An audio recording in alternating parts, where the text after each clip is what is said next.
having understood the advantages of powder dosage forms, we have in continuation some more aspects. The next being ease of administration. We have patients who are children and also elderly people. So it is very advantageous for a child to be given a powder dosage form, as it can be mixed with sugar or any food item, and the convenience to the child to consume this particular drug would be easier, and the same would be the case with elderly patients.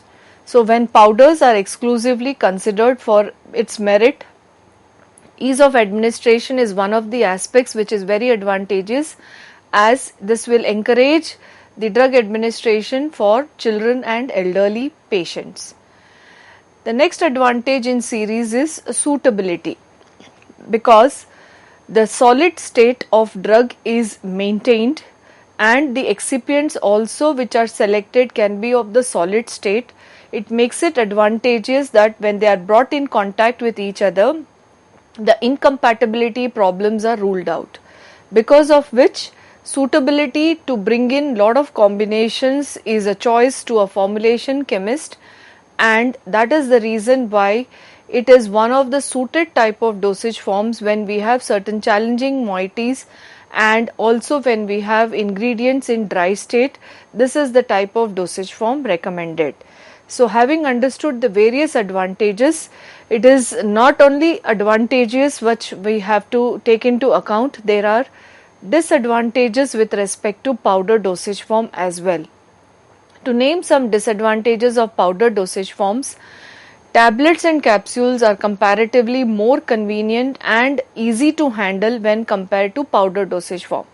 So for example, if you are opening a packet of powder and if you are not careful, there could be a spillage from the powder packet and the accuracy of dose, which was one of the advantage, would be lost.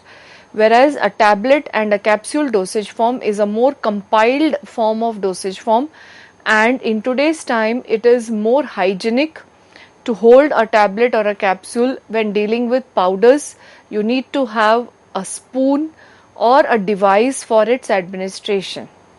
So for that reason, this can be accounted that in comparison to tablets and capsules which are more convenient, powders are less convenient.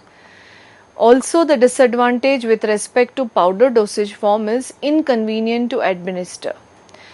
The moment we are consuming powders as such with water, or a taste which is felt in the mouth may not be very advantageous. Some drugs are bitter, some drugs may not be good to taste, some drugs may be causing, it would have some odor. So this will make the patient not being very comfortable by taking the drug orally. So that is why the reason is the powders as such may not be very much recommended whenever it is having a taste issue or a smell issue. So we say that they are inconvenient to administer. Compounding of powders is time consuming. The reason being that each ingredient of the prescription has to be separately size reduced, then they have to be mixed by geometrical progression in order to ensure uniform mixing. And when we are talking about divided powders, the bulk has to be taken, each dose of the powder has to be weighed separately, and then the powder is to be packed in a powder packet. Each packet has to be made separately. So compounding would be a very time consuming process, because compounding has been done extemporaneously. So for that reason, there is a process by which this can be curtailed, is not yet devised, and generally it's even practiced by certain practitioners when extemporaneous dispensing is taken by them. The other disadvantage of powder dosage form is with respect to palatability. As I just mentioned, since it's oral route which is preferred, and orally we are susceptible to different tastes.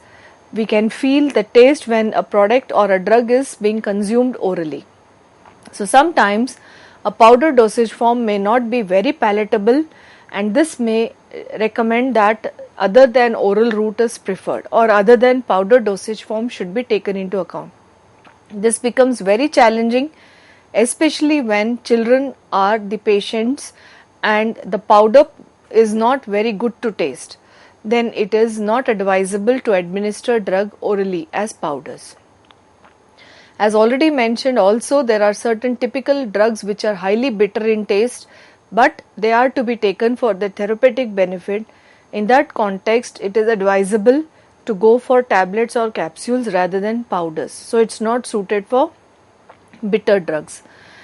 Another disadvantage with respect to powders is accuracy, because sometimes the household measures are not very accurate, and whenever the drug under consideration is potent, it is not advisable to take a risk with accuracy, because powders cannot achieve more accuracy, and when compared to a tablet or a capsule, because it is one compressed form or closed shell form wherein the powder dose is embedded inside a capsule shell, and the accuracy of dose would be much higher when compared to powder dosage form. So for that reason, the demerits of powders also cannot be ruled out whenever we are considering the formulation of drug into a powder dosage form. Having understood the advantages and disadvantages, we need to classify powders. Now, classification of powders is on different criteria. The first and foremost is on the basis of composition. This is a very popular way of classifying powders based on composition, and they are further subdivided into simple powders or compound powders. Now basically, whenever we are dividing into simple powders and compound powders, generally they are taken under divided powders. So divided is taking one dose separately. So we will be talking about simple divided powders. So when we see the syllabi as per Pharmacy Council, the categorization is as to study simple divided powders and compound divided powders. The second way of classification is based on physical form. So physical form, powders can be as such powders, or they can be granules. Granules are formed from powders after granulation. So basically they are granules when they are sieved through a particular size mesh to get uniform size powders. These granules, when they are compressed or molded, we can go in for the other type, which we call them as molded type. So based on the physical form, we have powders, granules and molded type. The other way of classification is based on route of administration. Powders can be administered topically, that is externally, orally, that is internally, or they can be instilled into body cavities. So when we talk about body cavities, it could be vagina, it could be rectal. Now when we talk about topical, topical is on external application. So basically they come under bulk type. And when we talk about external or topical administration, we have dusting powders. So already I have categorized them under solid type.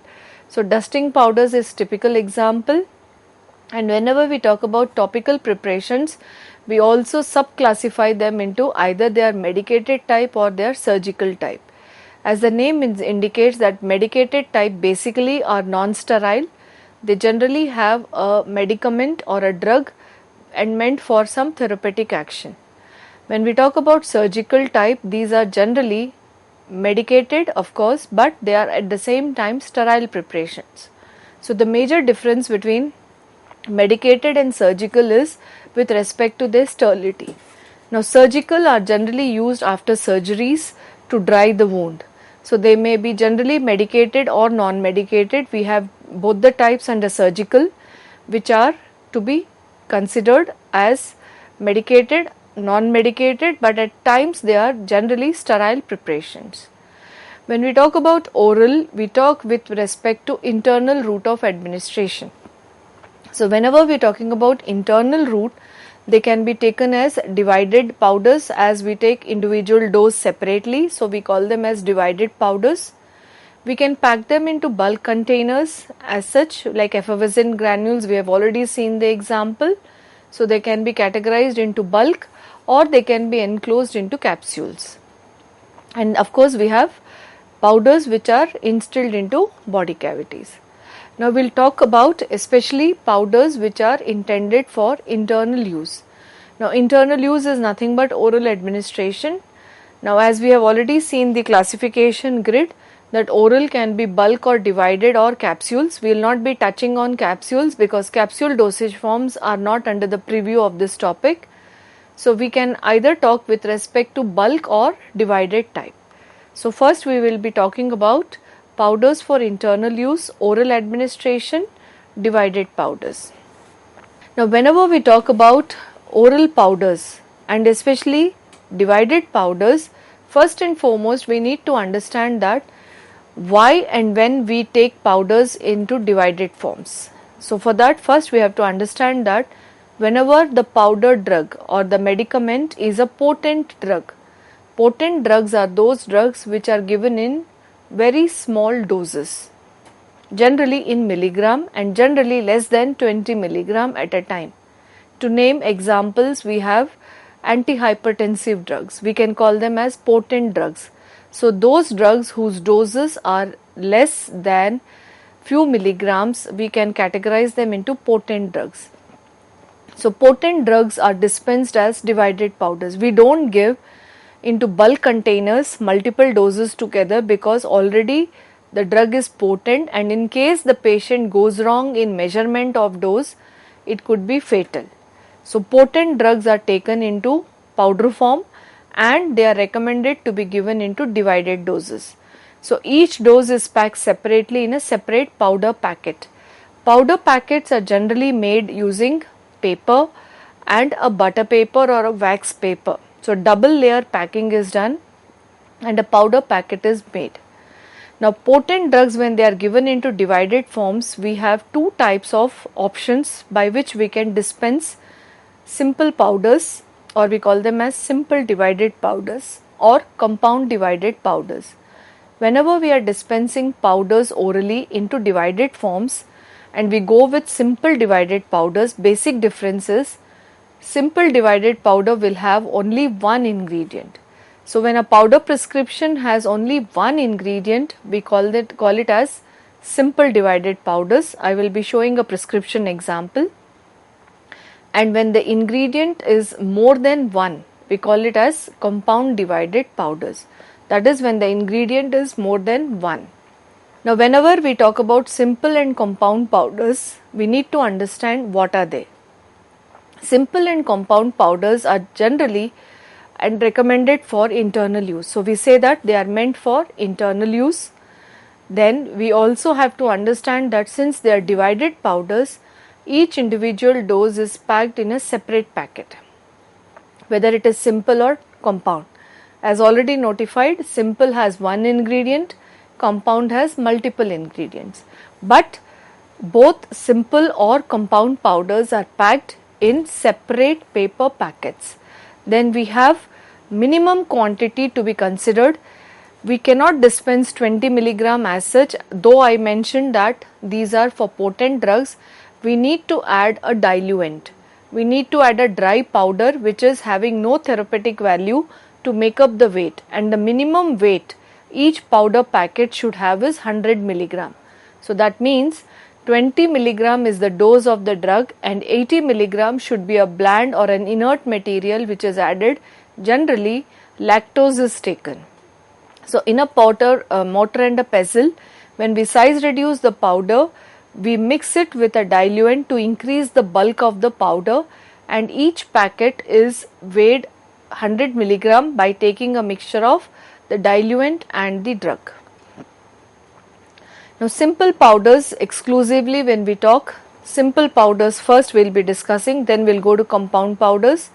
So simple powders generally, as mentioned, contain only one ingredient. Now the ingredient which is one could either be crystalline in nature or amorphous in nature. Now if it is crystalline, it is very important to size reduce, and size reduction is generally done by trituration in a mortar and pestle. So a dry mortar and pestle has to be taken, the crystalline drug has to be weighed, and then using a pestle the crystallinity is crushed and the powder form is generated, very fine powder form. This is at lab scale, but if it is at large scale or industrial level, then we have to go with a suitable machinery to bring in size reduction as per the desired particle size. As I already mentioned under advantages, that sometimes the particle size will be one criteria to consider whenever we want to have better action, because the particle size will control the surface area and surface area will control the dissolution. So based on the desired therapeutic action or faster therapeutic action, a suitable particle range has to be decided. So the powders offer the flexibility that if they are in amorphous form, they are available naturally, they can be packed directly, but if they are available in crystalline form, then they have to be size reduced and then they have to be packed in individual powder packets. So the slide shows a typical example of a simple powder wherein we have a prescription having aspirin 300 milligrams and the direction says make a powder and send such 6 packets. That is, we are supposed to dispense 6 packets, each packet having 300 milligram of the drug, and we have to label with the direction one powder to be taken every 8 hours. So we are giving it, so 8 into 6, so we are giving it for that much period of time. So every 8 hours gap, one powder packet having 300 milligram drug of aspirin has to be consumed. But of course today's choices in the market, we have number of options of dosage form, especially tablets of aspirin readily available. But if powder form is to be dispensed, this is our powder prescription. So the methodology to go about is, if this prescription is given to a formulation chemist, he has to first understand what the prescription says. It says that there is only one ingredient, which is aspirin, and it is to be given in 6 packets, so it is to be divided. So that is the reason this is categorized under simple divided powder. Why it is simple? Because it has only one ingredient and it is divided into 6 packets, that is why it is called as divided powder. So this prescription is an example of simple divided powder based on the composition. So the prescription will be dispensed taking in care that first aspirin will be weighed. So we have to give 300 milligrams, 6 packets, so 300 into 6, so it becomes 1800 milligram. And in case of powders, one thing to be borne in mind is, because in order to make out for the loss, when we are triturating it in a mortar and pestle, some amount will get lost because it will get adhered or stick to the mortar and pestle. So we will have to weigh out one powder or 2 powder extra. So if it is 6 packets, I will be weighing for 8 packets. So 8 threes are, that is 2400 milligram powder of aspirin has to be weighed. It has to be transferred into a dry mortar and pestle, triturated to make it fine powder. It should be in amorphous state. Then from that mortar and pestle, each 300 milligram quantity has to be weighed separately and packed into individual packets. So we will be preparing such 6 packets. Such 6 packets or such 6 powders will be tied with a rubber band and then it will be put in an envelope. Envelope will be labeled with proper instructions and direction that one powder has to be taken or one packet has to be taken every 8 hours, and then it will be given to the patient.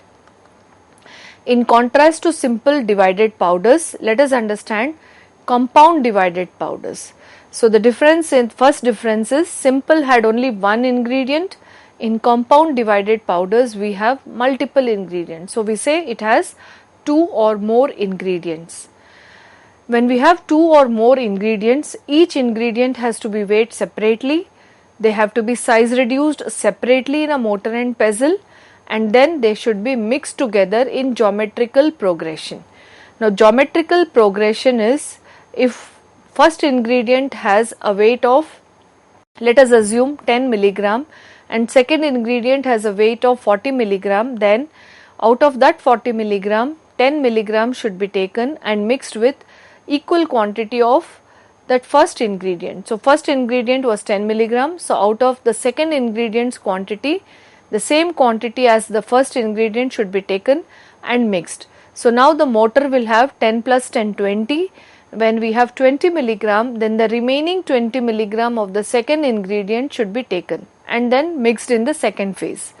This will ensure that there is uniform distribution of the second and ingredient with the first and vice versa. So in order to have uniformity of blending or mixing, geometrical dilution has to be taken care of. Once we have achieved mixing of individual components amongst each other, then each quantity of each dose has to be weighed separately and then packed into a separate packet. So in order to understand it much better, we have this example of a prescription of a compound powder. Now this prescription states it has aspirin drug 300 milligram, paracetamol drug 150 milligram, caffeine 50 milligram. So to understand this prescription, there are three drugs: aspirin, paracetamol and caffeine. So because it has more than one drugs, it is compound in nature, which was in contrast to the previous prescription which we saw under simple. It had only one ingredient, which was aspirin. So if you look at the dose, it is the same as it was for aspirin. So it is important to mention here, if a drug is given alone or it is given in combination, it has to be understood what is the dose of that drug. Since it is the prime drug here, we are giving the same dose whether it was given single in simple divided form. Now it is in compound form, because it is always advisable that one prescription should have all those ingredients and it should reach out to the needs of the patient. A patient may need stimulant, he may be feeling low because he is already ill. Aspirin is given for pain, that is to relieve pain as an analgesic drug. A patient is suffering, let us say he is suffering from fever, pain and is also feeling low because he is feeling depressed. So when this prescription medicine is given, he will feel better, he will have body ache overcome because aspirin is a painkiller. Temperature, that is his fever, will come down because paracetamol is an antipyretic and caffeine is a CNS stimulant. He will feel better and his mood will be better. He will come out of that depression because caffeine will give stimulus. So he will feel mentally better. So this drug combinations are taken into account. So that is why from simple divided, where purpose was only to get rid of pain, now we are achieving by this preparation three different targets. So this is a compound divided powder. So aspirin dose is 300 milligram, paracetamol is 150 milligram and caffeine is 50 milligram. Now in this prescription, if we total all the three ingredients, the dose comes up to 500 milligram. As already mentioned, for a powder packet, the quantity should not be less than 100 milligram. So in this prescription, as the drug quantity makes up to 500 milligram, there is no need of adding any external ingredient to increase the bulk of the powder packet. So for that reason, the prescription has enough of quantity of the ingredients which is sufficient to pack directly. So the instructions goes is, make a powder and send such 8 packets, and one powder should be taken when need arises. So the patient should be given a direction that one powder to be taken as and when he feels he needs it. So whenever we are dispensing such a preparation, the first and foremost procedure to be followed is, first weigh out all the ingredients individually. Weigh separately aspirin, weigh paracetamol and weigh caffeine separately. Take in a dry mortar the first ingredient, aspirin.